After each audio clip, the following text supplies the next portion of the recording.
Bonjour à tous, dans cette vidéo, on va faire l'analyse marketing d'une entreprise partie de zéro et aujourd'hui valorisée à plus de 100 millions d'euros sur le marché français. Aujourd'hui, on va parler de Ornicar et comment cette entreprise s'est lancée dans un marché ultra compétitif, ultra réglementé, sans énorme budget de démarrage. J'espère que vous êtes prêts car dans cette vidéo, on va voir quelle est leur technologie utilisée sur leur site, quelles sont les campagnes publicitaires qui sont en train de tourner en ce moment, comment ont été structurées les pages principales de leur site, les pages SEO qui ont été créées, pourquoi ramènent-elles autant de visiteurs, quelles sont les actions qu'ils ont mis en place pour passer dans autant de journaux, autant de médias rapidement. On fera une petite pause ensuite sur le personal branding du fondateur et comment il communique autour de lui sur Internet. On passera à la réputation, non pas du fondateur, mais d'Ornicar par la suite pour comprendre comment tous les avis positifs ou négatifs influencent les intelligences artificielles. Et sur les deux derniers points, on analysera leur présence dans les IA et pourquoi ils dominent massivement les IA et ils sont tout le temps recommandés dedans. Et ensuite, je vous expliquerai comment vous allez pouvoir reproduire leur succès en référencement et en GEO, c'est-à-dire le référencement dans les IA. J'espère que vous êtes prêts. J'ai passé plus d'une semaine à créer tout ce document. Il est accessible gratuitement en cliquant sur le premier lien dans la description de cette vidéo. Je vous souhaite un bon visionnage. On est tout de suite parti sur le premier point. Tech et search, qu'est-ce qu'ils utilisent en interne pour performer aussi bien sur Internet? Alors ici, je vais aller très vite. On va voir un petit peu qu'est-ce qu'ils utilisent sur leur site Internet. Premièrement, leur site Internet n'est pas développé en interne comme on pourrait le penser. Ils utilisent une solution assez connue, Webflow. Webflow pour les pages publiques du site et tout le travail SEO est hébergé sur cette plateforme. Ensuite, pour partager des vidéos YouTube directement dans cette interface, ils vont les publier sur leur chaîne YouTube qui est très populaire. Ça va leur permettre d'avoir un référencement optimal pour que leur site ne soit pas trop ralenti par ces médias. Pour traquer d'où viennent les visiteurs, leur conversion, ils utilisent le Google Tag Manager qui leur permet d'être connectés par exemple à Google Analytics. Avoir un site bien traqué, rapide et design, c'est important, mais maintenant, il va falloir pouvoir partager les avis de leurs autres clients. Ici, ils utilisent le widget Trustpilot pour afficher dynamiquement des nouveaux avis sur leurs différentes pages. Pour analyser leur comportement, la navigation de ceux-ci, ils utilisent Criteo. Donc, c'est un logiciel assez peu connu qui permet d'analyser le comportement de tous les visiteurs qui viennent sur votre site et de les retargeter dynamiquement par la suite. Pour ce dernier logiciel-là, Workable, j'ai été très surpris de le voir ici. C'est un logiciel de recrutement qui fonctionne comme une plateforme complète de gestion du capital humain conçue pour l'ensemble du recrutement. Donc ici, ils doivent sûrement avoir des pages cachées en interne sur le Webflow où ils vont pouvoir onboarder des nouveaux collaborateurs, des nouveaux employés sur leur plateforme afin de pouvoir prendre rendez-vous avec des élèves ou de répondre à certaines personnes. Donc ça, c'est vraiment une preuve qu'ils ont tout centralisé leurs informations pour que ça soit le plus facile à communiquer avec les différents intervenants dans leur entreprise. Ensuite, en termes d'analytics, on avait vu précédemment qu'ils avaient connecté Google Tag Manager, mais ils utilisent toute une stack d'outils différents qui doivent connecter les uns après les autres. Donc on peut voir ici, en plus de Google Analytics, ils utilisent Mixpanel et Hotjar. Hotjar est utilisé pour également faire des heatmaps, donc voir où c'est que les gens cliquent le plus sur leur site afin de l'optimiser. Bien évidemment, ils font beaucoup de publicité sur Meta, donc le Facebook Pixel est obligatoire ici. Pour terminer sur Webflow, et je devais vraiment vous préciser ça, sur Webflow actuellement, il y a une fonctionnalité qui permet de faire des A/B tests. Un A/B test, c'est une procédure, une manière de tester des pages qui va les dupliquer, d'envoyer un nombre de trafic équivalent sur les deux pages pour comparer le taux de conversion et ainsi garder la meilleure version. Si on fait ça plusieurs fois, on peut vraiment améliorer la conversion globale d'un site internet pour augmenter ses revenus. C'est exactement ce que A/B Testy fait et ils ont décidé d'utiliser cette technologie plutôt que d'utiliser la fonctionnalité interne de Webflow. Et je voulais vraiment vous le souligner parce que ça pourra vous donner des idées si vous voulez aller faire des A/B tests sur votre site. Maintenant qu'on a vu qu'est-ce qu'ils avaient, on va dire, sous le capot, il faut qu'on voit quelles sont leurs sources de trafic. C'est très bien d'avoir tous ces outils technologiques, tous ces outils d'analyse, mais concrètement, combien de personnes arrivent sur le site chaque mois? 1,6 million. C'est l'un des sites les plus influents de France. La preuve, ils sont dans le top 700. Ils sont dans le top des 700 des sites les plus visités en France, ce qui est massif. Et si on regarde un petit peu en détail, c'est encore plus surprenant. Ils ont un taux de rebond acceptable. Si un taux de rebond est en dessous de 50%, donc si une personne qui arrive sur le site ne part pas tout de suite, sur deux, donc une personne sur deux qui arrive sur le site ne part pas tout de suite, ça fait un taux de rebond de 50%. Ici, ils ont un taux de rebond de 41%, ce qui est pas incroyable, mais ce qui est satisfaisant.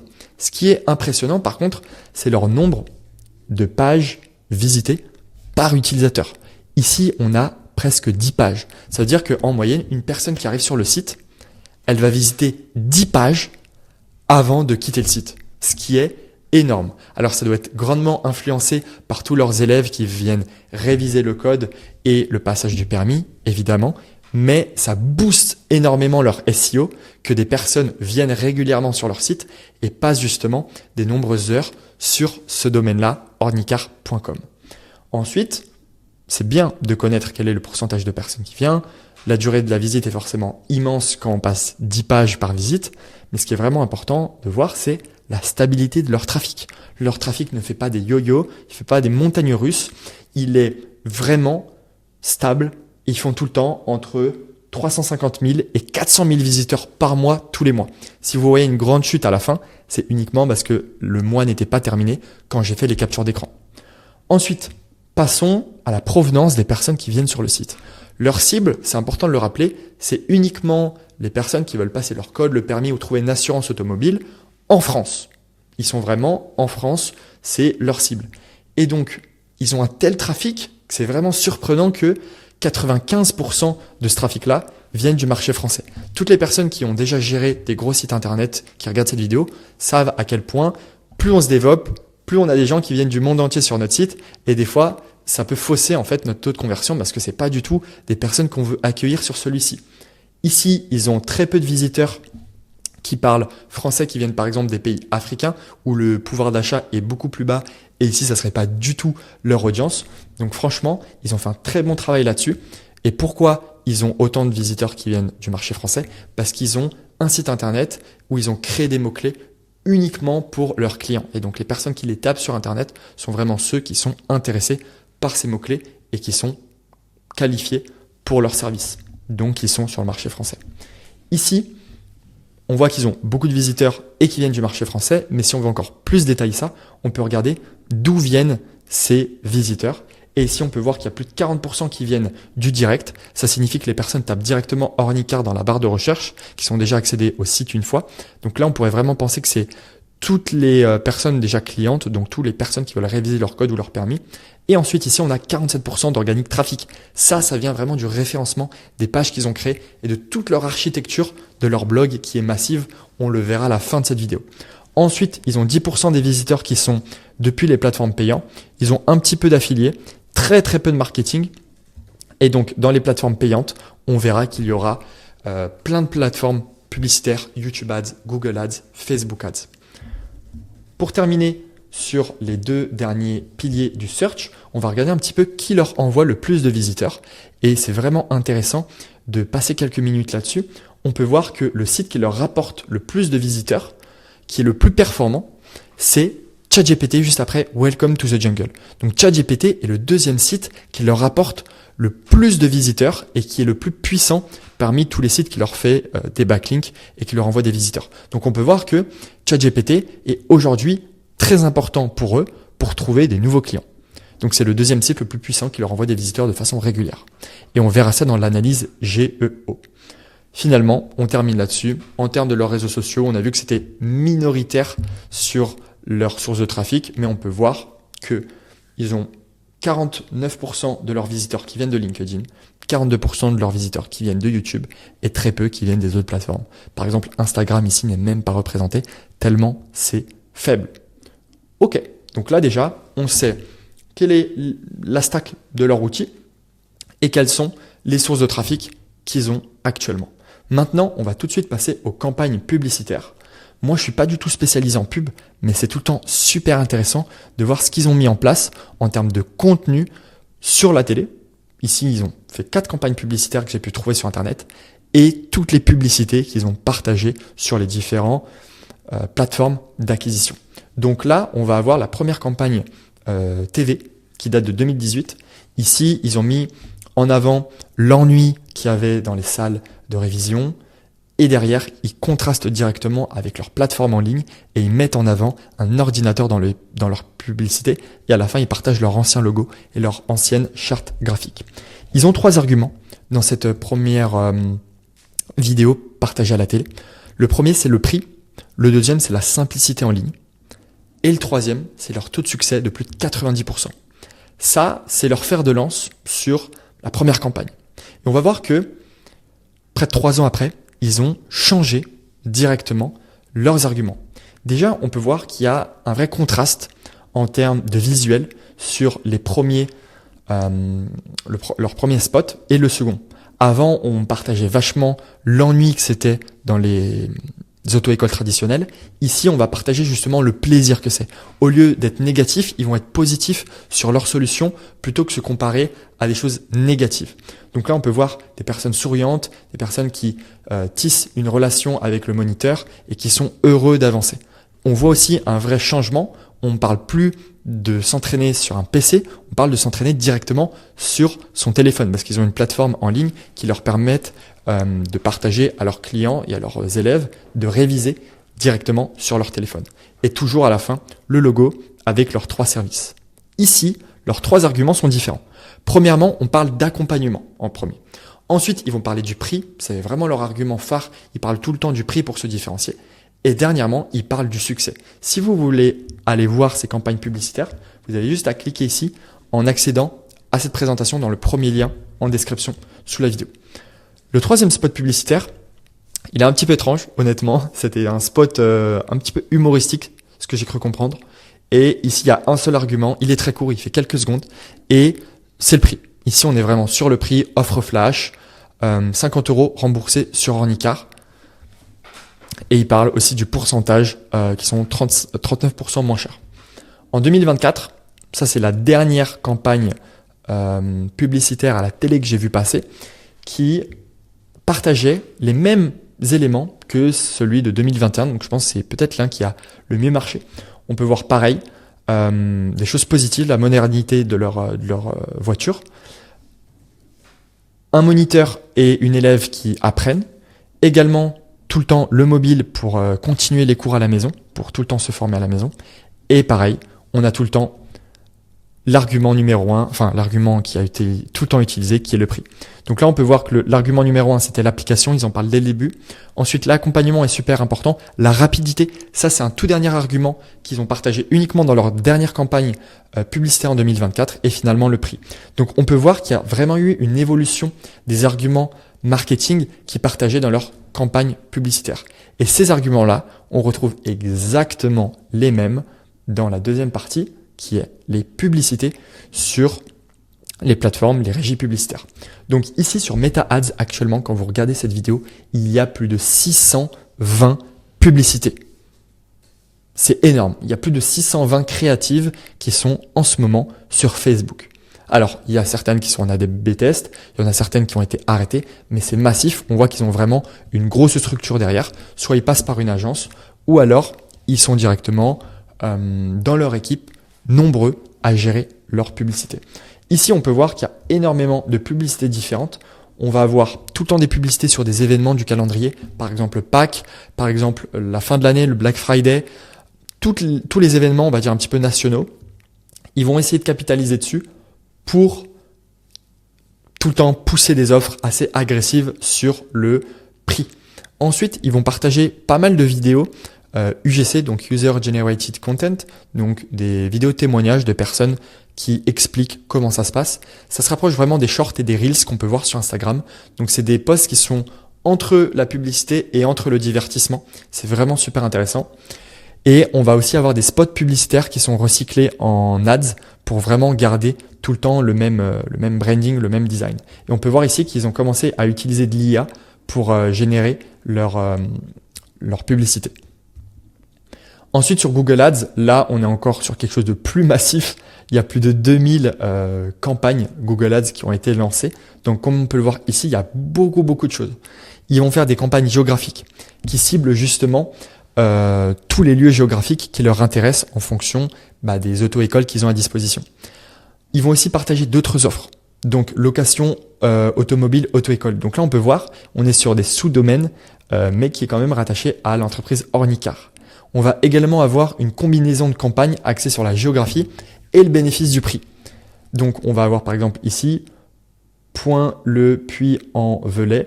Donc, récupération de Point-le-Puy-en-Velay. Et ici, du coup, c'est une ville, littéralement. Et on a également le paiement en 3 fois ou 4 fois. Donc ça, c'est vraiment un argument bénéfice du prix. Ici, on va avoir une campagne ultra optimisée sur leur cœur d'offre et sur le permis. Donc, auto-école à proximité, passer le permis autour de moi. Donc ça, c'est vraiment leur offre, on va dire, traditionnelle. Et on va en avoir plein d'autres. Des fois, on a du rich snippet ici, on a des avis, et des fois, on est juste sur des annonces très très générales. Ok, maintenant YouTube Ads, et là, ça sera la dernière partie pour cette partie de vidéo qui est dédiée à la publicité. Ici, on va avoir plus de 400 publicités qui tournent sur YouTube. Donc, on peut voir ici que Ornicar a fait appel à l'agence Short. Donc, c'est une agence en France qui fait beaucoup de vidéos. Ils ont fait appel à eux pour faire certaines créatives. Ils ont également recyclé leurs spots publicitaires qu'ils ont partagés à la télé directement sur YouTube. Et ils ciblent également énormément les parents. Ça, c'est quelque chose que j'avais pas remarqué sur Google Ads ni sur Meta Ads parce que là, on était vraiment sur quelque chose d'assez générique où ils parlaient pas uniquement aux élèves, ils parlaient à tout le monde. Et là, on a vraiment les premières publicités qui sont à destination des parents. Alors, il y en a peut-être certaines sur Meta Ads. Honnêtement, il y en a eu 620. J'ai pas analysé les 620 publicités, mais ça nous montre bien qu'ils pensent à leurs clients, mais aussi aux parents de leurs clients qui souvent financent le permis et le passage du code pour leurs enfants. Donc là, on peut voir déjà qu'ils envoient énormément de choses en publicité. Et pourtant, c'est moins de 10% du trafic qu'on a mesuré précédemment avec SimilarWeb. Ici, on va voir maintenant d'où vient ce 40% du trafic qu'on a vu tout à l'heure sur leur site internet et comment toutes les pages sont structurées pour avoir le maximum de référencement et surtout le maximum de conversion. On va attaquer ça tout de suite. On passe maintenant aux pages principales de leur site et celles qui attirent le plus de visiteurs. On va tout de suite commencer par la homepage. Ici, dans cette vidéo, je ne vais pas trop m'attarder sur chaque section. On va essayer d'aller vite pour que je puisse vous partager un maximum de valeur.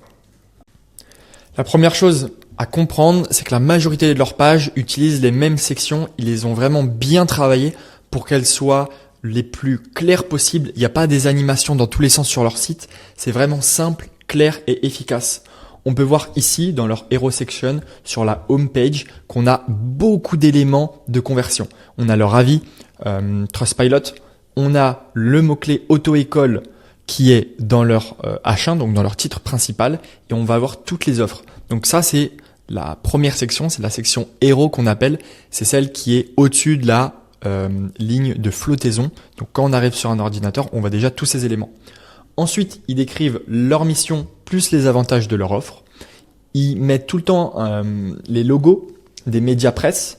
Ils partagent le détail de leur offre en image. Donc là, quand on va scroller, cette image va descendre avec nous et va nous donner plus d'informations, donc va changer. Donc ça, c'est la seule animation, on va dire, un petit peu cosmétique sur ce site. Ils vont partager une solution à leur objection numéro 1, c'est-à-dire le prix. Et là, ils vont pouvoir financer le permis avec le CPF des 100 €. Donc ça va vraiment pouvoir aider. Et vous verrez que cet argument, cette section, c'est littéralement la section qui est sur toute leur page de leur site. Ensuite, ils continuent, ils repartagent des avis parce que le petit badge dans la Hero Section n'est pas assez puissant.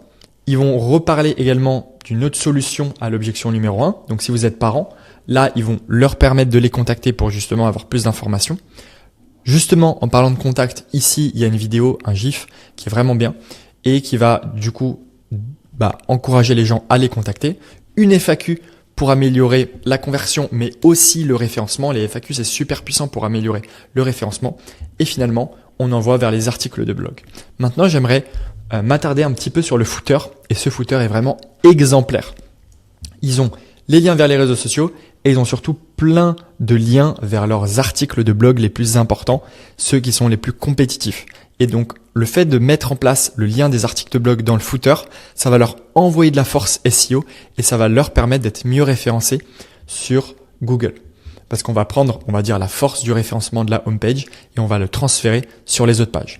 Justement, sur les autres pages, je suis super content parce que cette première capture d'écran, je l'ai fait avant le Black Friday et celle-ci, je l'ai fait après le Black Friday. Et on peut voir maintenant que sur leur site, au-dessus de la Hero Section, ils ont ajouté un bandeau de réduction pour la majorité de leur offre. Ici, le permis au prix Black Friday, donc 120 € offerts sur le passage du permis. Ici, il y a vraiment les mêmes arguments qui sont mis en place. Il y a juste des fois des détails d'offres qui changent ou des fois ils changent l'ordre des sections. Mais là, on est vraiment axé sur de la conversion, sur de la simplicité. Vous voyez, il n'y a pas l'air d'avoir énormément d'animation parce qu'il n'y en a pas. C'est vraiment un texte noir sur un fond blanc avec quelques variations de beige. C'est ultra simple et ça fonctionne extrêmement bien. Les gens, quand ils arrivent sur le site, ils comprennent les informations. Ils sont pas distraits par d'autres animations et donc ça convertit. Ensuite, passage du code et de l'éducation. Là, je vous laisserai aller voir ces 3 autres pages-là qui sont justement sur mesure pour les différentes offres. Ça pourra vous donner des inspirations. Par exemple, pour la page du permis, ici, on a une carte géographique qui partage, OK, est-ce que il y a des points de conduite près de chez vous? Donc ça, c'est super intéressant. Il y en a une aussi ici, on peut le voir là, Maps proche de chez vous, qui est ici. On va avoir un lead magnet également pour attirer. Ici, c'était sur les parents. Donc le lead magnet ici à destination des parents. Donc comment bien accompagner mon enfant? Là, on ne s'adresse pas à la personne qui va passer son permis, on s'adresse directement à sa famille. Donc on a beaucoup d'éléments qui changent de position, mais c'est tout le temps les mêmes. Ici, on peut voir qu'on a les différentes offres que propose Ornicar, mais qui étaient aussi présentes dans la section héros ici, mais qui étaient juste présentées sous un autre format. Donc, je trouve que c'est une bonne leçon. Ils n'ont pas un site complexe sur leur page principale. C'est pas un site non plus à rallonge. C'est simple, c'est efficace et surtout, c'est fait pour convertir. Et vous verrez que ça leur sert énormément pour leur référencement. Et ils n'ont pas besoin d'avoir des pages ici à la rallonge parce qu'ils ont fait des pages à rallonge sur d'autres parties de leur site. Et on va tout de suite voir ça maintenant sur leur page SEO. Alors, je tiens à dire un énorme félicitations à la personne qui est derrière ce site en référencement. Ils ont fait une telle quantité de contenu, c'est vraiment exceptionnel. Premièrement, comment est structuré leur blog? Alors, ils ont la page blog où dessus, ils ont mis des articles à la une, les catégories parce qu'ils ont très bien segmenté leur blog. Ils ont fait différentes URL pour avoir différents silos SEO. Donc, c'est tout simplement des catégories organisées par un mot-clé spécifique et par un sujet spécifique. Et en bas, ils vont marquer les derniers articles avec une grosse pagination. Alors la pagination, ça sur Webflow, c'est très mauvais. Souvent, ça fait des pages dupliquées et ça perturbe, on va dire, les robots de Google. Ils comprennent pas si c'est plusieurs pages différentes ou si c'est la même parce qu'en fait, elle va être dupliquée avec un UTM tag, donc un point d'interrogation. Donc c'est vraiment pas le plus recommandé de faire ça. Moi, à leur place, j'aurais plutôt mis une barre de recherche ici avec un mot-clé à rechercher pour retomber sur un autre article de blog. Maintenant, leur page contact, qui est quand même l'appel à action numéro 1 de leur article de blog, il est super simple. Il y a 4 champs. Les 4 champs sont obligatoires. Donc, preuve de disponibilité juste avant l'appel à l'action et le bouton contacter. Ça, c'est très simple, mais je voulais quand même vous le préciser parce qu'il y a beaucoup de personnes qui savent pas vers quoi rediriger après un article de blog. Ici, ils veulent juste capturer le lead pour pouvoir recontacter la personne et une fois que la personne a donné ses informations, une équipe de sales, un commercial, peut contacter cette personne afin de la rediriger vers le service adéquat. Ensuite, les démarches. Donc là, c'est, comme vous pouvez le voir, on a le /blog /permis de conduire /démarche. Donc sur chaque slash, on va avoir justement une organisation comme ça des articles de blog catégorisés. Donc en fait, ce qui est génial, et c'est pour ça que je tenais à féliciter la personne qui a fait le SEO de Ornicar, c'est qu'on a vraiment un blog.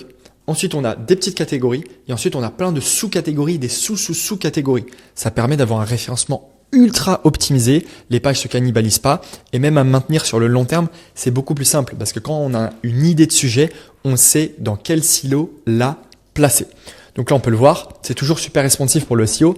On a bien le fil d'Ariane, on a un bouton appel à l'action directement sous le H1 pour justement découvrir le permis de conduire. La catégorisation des articles par tag. Donc là, on a bien le tag permis de conduire démarche, on peut le sélectionner ici si on veut filtrer d'autres tags. Les images sont réalistes ou alors c'est l'image de leur branding quand ils en ont pas mis. Et dernièrement, ils ont la pagination des articles, ça c'est un petit peu négatif. Maintenant, c'est quoi leur article de blog et pourquoi il est si bien? Leur page d'article de blog, c'est vraiment un exemple, c'est simple, c'est efficace et ça fonctionne bien. Ils ont le fil d'Ariane, ils ont un titre simple et clair, ils ont un appel à l'action sous leur titre. Ensuite, ils affichent qui est le rédacteur de l'article. Ici, c'est Curtis Bassey. Donc, c'est une personne qui a rédigé les articles de blog et c'est super important de la mettre en avant et de pouvoir mettre par exemple son lien LinkedIn ou alors une page sur le site dédiée à cette personne. Et ensuite, on a un petit élément d'appel à l'action sur le côté du site et on va voir tout l'article de blog. Donc l'article, on va pas faire une vidéo là-dessus. C'est un article qui est super responsive. Il y a des mots en gras, il y a des listes, il y a des H2 et il y a surtout des liens internes pour faire du maillage interne qui renvoie vers d'autres pages, d'autres articles de blog et d'autres pages de service. Ce qui est important ici de voir, c'est que on voit qu'il y a des call to action personnalisés dans l'article. Donc au sein de l'article, on a deux appels à l'action. Donc on a deux appels à l'action super pertinents pour justement découvrir comment obtenir votre code en moins de 3 € par mois du premier coup.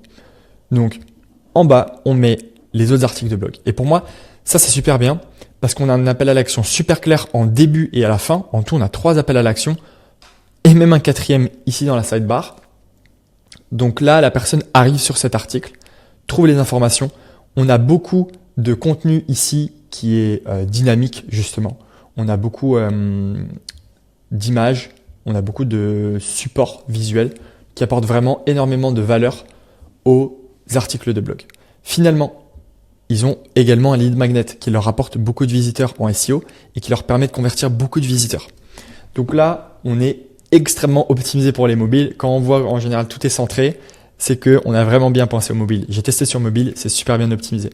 Donc là, on a série de codes de la route gratuits. Donc ça, c'est un mot-clé qui est extrêmement recherché. Donc session, examen gratuit, examen test, examen blanc, parce que les gens veulent s'entraîner avant de passer leur code. Donc ici, on a un appel à l'action, je m'inscris gratuitement. Ensuite, on va voir un 4 assurances, 1, 2, 3, 4. On va voir le contenu du lead magnet ici. Et ensuite, on justifie le prix par la valeur du service. Donc là, il va avoir 4 avantages clés. Donc une plateforme sans distraction, des contenus toujours à jour, un suivi personnalisé, un apprentissage flexible en ligne, boum. Ensuite, il y a l'appel à l'action. Ils enchaînent avec un comparatif des autres alternatives, un focus sur leurs 3 forces, les détails de leurs offres. Et là, ils vont remettre les mêmes éléments, le Trustpilot ici, leurs offres, des appels à l'action et leurs différents articles de blog. Et après, voilà, ils continuent la FAQ et des réassurances. C'est vraiment tout le temps les mêmes sections sur toutes les pages, mais ça fonctionne super bien. Donc ça, c'est vraiment leur stratégie. On verra plus tard, en bas, dans l'analyse Géo, pourquoi ils ont autant de visiteurs qui respectent en fait les normes SEO. Pourquoi ils ont autant de visiteurs qui viennent sur leur site grâce à leur page et leurs articles de blog qu'ils ont créés. Avant ça, je tenais qu'on passe maintenant sur les relations publiques et quels sont les gros médias dans lesquels ils ont pu passer. Passons maintenant à leurs relations publiques, dans quels médias ils ont pu passer. Alors tous les médias que je vais vous montrer ici sont des médias qui sont listés sur leur page à propos, revue de presse d'Ornicar. Ils ont fait différentes actions marketing, mais ils sont très régulièrement cités dans la presse grâce à leur succès, à la taille de leur entreprise et également à leurs nouvelles fonctionnalités. En fait, quand on a une certaine taille d'entreprise, on attire forcément les journalistes, les médias qui font du contenu de manière naturelle sur notre entreprise. Alors ça peut être positif comme négatif, mais souvent ça consolide énormément la portée et l'image de la marque. Et c'est pour ça qu'au début, je pense qu'ils ont dû mettre la main au portefeuille pour avoir des parutions presse et payer tout simplement des médias pour paraître dans leurs journaux et sur leur site internet. Mais maintenant, vu la taille de leur entreprise, ils peuvent rapidement et facilement avoir des passages sur des plateaux télé parce qu'ils ont la taille en fait et ils sont très intéressants qu'il faut pour passer sur ce type de médias. Donc ici aussi, on peut voir, c'est très bien fait. il y a le fil d'Ariane, la catégorisation, les liens directs vers les médias. Quand on clique dessus, on est directement redirigé vers le média. Donc, ils ont testé différents types de communication. Ils ont été dans des podcasts, ils ont été à la télé, ils ont été même faire des collaborations, donc des sponsoring de vidéos de youtubeurs. Donc, ils ont fait vraiment différentes choses et c'est tout le temps très positif. On peut tout le temps lire ça. Donc là, par exemple, Ornicar roule avec Josiane, donc c'est une agence marketing. Donc ils ont décidé de partir avec ça. BFM TV, ici, ils ont été cités pour les auto-écoles qui utilisent le e-learning dans leurs entreprises. On peut voir également là qu'on a J'ai un pote dans la com. Donc ça, c'est un gros site marketing français qui parle ici qu'ils ont fait un partenariat avec différents youtubeurs dont Inoxtag. Et finalement, ils ont eu Madines, qui est aussi un gros média francophone dans le monde des startups. Et ici, ils ont été cités du coup avec un beau backlink sur le nom de marque Ornicar directement dans l'introduction. Donc on peut voir que ça c'était réfléchi pour le SEO également, là où d'autres mentions ont peut-être juste été anecdotiques, on va dire. Et il y a également des gros médias français comme Les Échos qui eux aussi les citent. Et en plus, ils citent aussi les sources. Donc ça peut grandement influencer les intelligences artificielles de partager justement les études de groupes indépendants et également de partager des fun facts. Ici, par exemple, ils expliquent concrètement qu'ils ont été copiés par les nouveaux entrants. Donc, En voiture Simone, le permis libre, autoécole.net. Donc, ils ont copié, littéralement, ils ont inspiré d'autres jeunes pousses à l'imiter. Donc ça, c'est vraiment très glorifiant pour eux et pour leur entreprise. Et ça a énormément aidé Ornicar à se faire une place sur le référencement parce que tous ces médias-là qui font des backlinks vers eux, ça envoie beaucoup de force à leur site principal. Maintenant, on va passer rapidement sur d'autres actions qu'ils ont pu faire. Donc, ils ont pu mettre en place des actions directement en physique, des actions marketing en physique. Donc, par exemple, être présent dans des bouches de métro. Également, j'ai vu qu'ils ont fait beaucoup de partenariats avec d'autres assurances auto, tout simplement. Donc, ils sont présents sur beaucoup de comparateurs qui sont tous très bien référencés, qui sont tous des énormes sites internet.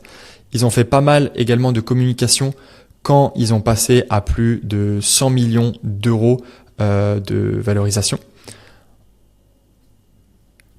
Et finalement, on peut voir ici que c'est ce que je vous disais précédemment, Le Parisien. Voilà, donc là, ils ont des nouveaux articles qui arrivent et qui sont peut-être pas sollicités directement par eux ou par leur équipe directement dans les médias. Ensuite, on va faire un point rapide sur le personal branding du fondateur. Donc, ça va aller assez vite. Donc, déjà, qui est-il? C'est Benjamin Guignot. Donc, il a fait l'école Cage Business School en 2011. Il a travaillé quelques années, notamment chez SFR. En 2013, à 24-25 ans, il cofonde Ornicar, une auto-école digitale, avec l'idée de dépoussiérer le marché du permis de conduire. Il fait face à d'importants freins, syndicalisme, régulation, procès. Plus de 29 procédures ont été mentionnées que j'ai pu relever sur Internet. Il a levé des montants importants, y compris 170 millions d'euros selon un article. Et plus récemment, il a cofondé Scarlett, un projet orienté pour pouvoir d'achat des seniors, donc de plus de 60 ans, après l'expérience Ornicar. Donc là, il s'adresse plus du tout aux jeunes conducteurs, mais plutôt aux anciens conducteurs ou aux nouveaux anciens conducteurs, on va dire. Donc, il joue le rôle de serial entrepreneur avec sa vision, ce qui crée une marque personnelle très forte. Donc, quels sont les podcasts et talks qu'il a pu réaliser? Maintenant, on va passer aux podcasts et interventions qu'il a pu faire sur différentes plateformes. Donc, il a fait pas mal de vidéos sur YouTube, justement, sur son nouveau projet Scarlett. Donc là, sur Feuille Blanche Média, plus de 32 000 abonnés. On peut voir également qu'il a fait des podcasts avec des entrepreneurs sur le marché francophone. Donc là, sur le podcast Le Déclic par Alec Henry. Donc de 0 à 100 millions de chiffre d'affaires en un an. L'incroyable vérité derrière Ornicar. Donc là, plus de 22 000 vues. Ici, pareil. Donc là, on était il y a 3 ans sur Le Tech Show. Donc 5 000 vues sur une interview. Et également, il est passé du coup sur des chaînes YouTube de retranscription d'émissions télé. Ici, BFM Business. Sur les shorts, Donc là, il y a pas mal d'éléments qui sont clippés, qui sont repris de ces vidéos YouTube. Donc un petit peu sur plein de plateformes, sur la BPI, sur Feuille Blanche et justement sur le podcast d'Alec Henry qui a été repartagé. On a également pas mal d'interventions dans Brut, donc un autre média plutôt axé jeunes et actualité. Et voilà, on a également beaucoup de nouvelles sur la BPI France et sur tous les médias qui parlent de start-up, de financement et de tech en France. Finalement, sur X, là je tenais à le souligner parce que c'est vraiment le média où ils sont le moins représentés. Donc on a pas mal de gros médias qui ont parlé de Benjamin et également qui ont parlé de Ornicar, mais l'engagement reste extrêmement faible sur ces plateformes-là. Il n'a pas encore configuré son compte X comme il a pu le faire sur son compte LinkedIn. Passons maintenant à leur réputation en ligne. Ils ont une très forte valorisation, un très fort chiffre d'affaires, beaucoup de visiteurs, beaucoup de clients, mais est-ce que leurs clients sont satisfaits? Quand on tape avis Ornicar sur Google, on voit directement Reddit qui remonte en première position. Ensuite, on va avoir leur profil Trustpilot et ensuite on va avoir d'autres sites d'avis qui peuvent être axés uniquement sur des avis vérifiés ou alors sur la thématique de l'auto-école et d'autres prestations de services. Donc ici, ce qu'on peut voir, c'est que concrètement, ils ont une extrême bonne réputation. Franchement, ils ont vraiment une très très bonne réputation. Ils ont plus de 20 000 avis sur Trustpilot avec un score moyen de 4,3. C'est juste exceptionnel parce que la majorité des personnes qui sont satisfaites ne laissent jamais d'avis. Et pourtant, malgré qu'ils aient autant d'avis, le problème, c'est que comme ils ont énormément de clients, et quand ils ont quelques problèmes avec certains clients, ça explose en fait leur nombre de mauvais avis. Et le problème, c'est que par exemple, ici on peut voir que Google pense que les avis sur Ornicar sont mitigés. Donc les points positifs sont souvent mentionnés concernant les tarifs avantageux et le code de la conduite, blablabla. Il y a des inconvénients majeurs qui incluent des difficultés à joindre le service client, des délais potentiellement longs pour obtenir des dates d'examen. Donc en fait, malgré que sur toutes les plateformes, si on les additionne toutes, ils ont un excellent score. Le fait d'avoir, on va dire, un nombre d'articles négatifs, peu importe le pourcentage que ça représente, ça influence drastiquement les avis des IA. Ici, on peut le voir directement. Alors que pourtant, la majorité des clients sont très contents. On le voit ici. Et ce problème influence directement les IA. Les IA qui recommandent justement différentes solutions. Donc ici, on va regarder justement un petit peu plus en détail leur SEO parce que leur SEO repose toujours sur les trois mêmes piliers. Donc le technique, ici on peut voir qu'ils ont un site très performant mais qui respecte pas totalement les Core Web Vitals. En termes de contenu justement, là ils ont plus de 4525 pages parce qu'en fait ils ont exploité tous leurs mots-clés sur l'assurance, le permis, le code. Ils ont fait énormément d'articles de blog qui leur apportent tout ce trafic-là qu'on a vu au début de la vidéo. Ils sont rankés sur plus de 100 000 mots-clés, ce qui est juste gigantesque. Et ils dominent la majorité de leurs positions. Comme on peut le voir en top 3, c'est massif. Ensuite, sur le pilier confiance, ils ont énormément du coup de backlinks et de domaines référents parce qu'ils sont passés dans énormément de médias et donc les gens parlent d'eux. Et du coup, j'ai décidé d'aller voir un petit peu du côté de leur compétition. Et on a du coup En voiture sur Simone, le permis libre et le code de la route.io. Comme on peut le voir, ces sites, c'est des sites qui ont été cités précédemment par les médias qui disaient qu'ils avaient copié, on va dire, la démarche entrepreneuriale de Ornicar. Donc on peut voir qu'ils ont quand même une compétition assez féroce, mais qui sont quand même loin devant en termes de mots-clés. Ils sont directement ici et on a le site du gouvernement devant eux. Donc le seul compétiteur, on va dire, de taille actuellement en SEO sur ces mots-clés, c'est plutôt le site de la sécurité routière. Maintenant, j'ai voulu analyser leur présence dans les IA. Alors pour ça, j'ai créé plein de prompts, donc pour trouver où passer son code rapidement, pour choisir une auto-école fiable, pour trouver une solution pas chère, pour réussir le code rapidement, pour trouver une assurance abordable et finalement comparer toutes les options disponibles. Donc toutes ces questions-là, vous pourrez les lire en accédant dans ce document sur le premier lien dans la description. Et j'ai décidé d'utiliser un logiciel qui s'appelle Sorank afin de pouvoir analyser quelle était leur présence. Donc j'ai envoyé concrètement ces prompts à plein d'IA et Sorank m'a donné qui était présent dans les réponses. Et donc là, on peut voir que sur tous les prompts que j'ai envoyés, Ornicar arrive en première position avec plus de 10 mentions. Et on peut voir ici justement leurs visiteurs mensuels, c'est bien le chiffre qu'on avait trouvé, leur nombre de backlinks et leur nombre de mots-clés ici. Derrière, on va voir En voiture Simone, le permis libre. Et ce qui est vraiment intéressant de voir, c'est les mots-clés qu'a utilisé les IA pour aller rechercher. Donc si Ornicar ou une personne de Ornicar regarde cette vidéo, voici comment encore améliorer la présence de Ornicar dans les IA, parce qu'on peut voir que ChatGPT vous a pas cité, alors que Gemini, Perplexity, Claude et Grok, oui, sur la première analyse, et que vous avez eu 10 mentions totales sur plus de 25 prompts analysés, ce qui en soit très bon, c'est un excellent score, 40%. Et voici les mots-clés que les IA ont recherchés. Donc on peut voir avantage auto-école en ligne, coût, flexibilité. Donc ça, c'est déjà un mot-clé qui a été recherché plus de 4 fois. Une fois sur ChatGPT, une fois sur Claude et 2 fois sur Gemini. Et ensuite, sur Sorank, vous allez avoir tous les autres mots-clés qui ont été recherchés sur lesquels vous allez pouvoir créer des articles de blog ou des parutions presse pour vous mettre en avant sur ce mot-clé-là. Donc, concrètement, comment vous allez pouvoir reproduire tout ce succès sur Google? Moi, ma spécialité, c'est vraiment le référencement SEO-GEO. On peut voir que leur montée en puissance au cours des dernières années leur a permis de développer un vrai site internet qui est un énorme actif pour eux, qui leur drive énormément de visiteurs et une grosse autorité grâce aux actions et à la personnalité du fondateur qui n'a rien lâché face aux procès et aux mises en demeure qui lui ont été attribuées, tous ses concurrents, tous ses détracteurs. Il a quand même su bien faire parler de lui et avoir beaucoup de présence dans la presse.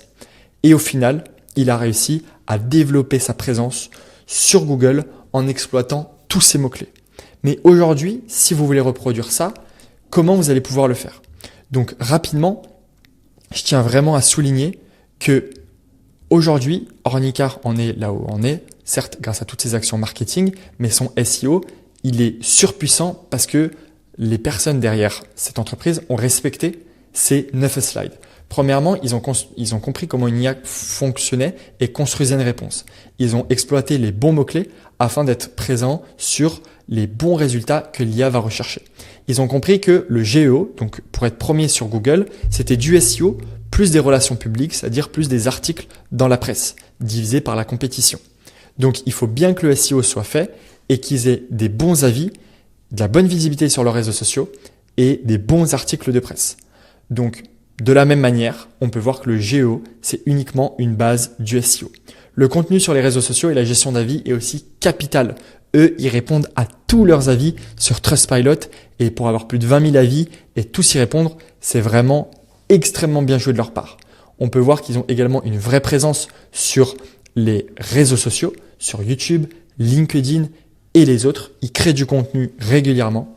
Ils savent que les backlinks sont importants et soit ils en ont déjà commenté en interne ou alors ils en ont eu naturellement. En tout cas, ce qui est sûr, c'est qu'ils en ont beaucoup. Et vous pouvez directement commander vos backlinks sur la plateforme que je vous ai rapidement présentée. Pour générer des articles de blog, ils ont bien compris qu'ils ont pu exploiter un maximum de mots-clés. Donc, ils ont créé du contenu là-dessus. Ils ont réussi à extraire les mots-clés sûrement de leurs concurrents actuels pour créer toute leur stratégie. Et ils ont bien connecté leurs outils Google Analytics et la Google Search Console pour faire leur travail. Maintenant, si aujourd'hui vous voulez accéder, maintenant c'est à votre tour. Et si vous voulez voir la présence de votre site internet dans les IA, je vous invite tout de suite à vous rendre sur sorank.com. C'est le deuxième lien présent dans la description de cette vidéo. Vous allez pouvoir découvrir le logiciel que j'ai créé qui permet de mesurer votre présence dans les IA et l'améliorer afin que vous arriviez premier dans ChatGPT, premier dans Gemini et dans toutes les IA que vous connaissez afin d'obtenir des clients dès que vos prospects poseront la question de quelle est la meilleure solution à choisir. Je vous invite tout de suite à cliquer sur le deuxième lien ou le premier lien en description si vous voulez récupérer ce guide. Je vous invite tout de suite à cliquer sur le premier lien pour récupérer ce guide ou le deuxième lien si vous voulez accéder à Sorank.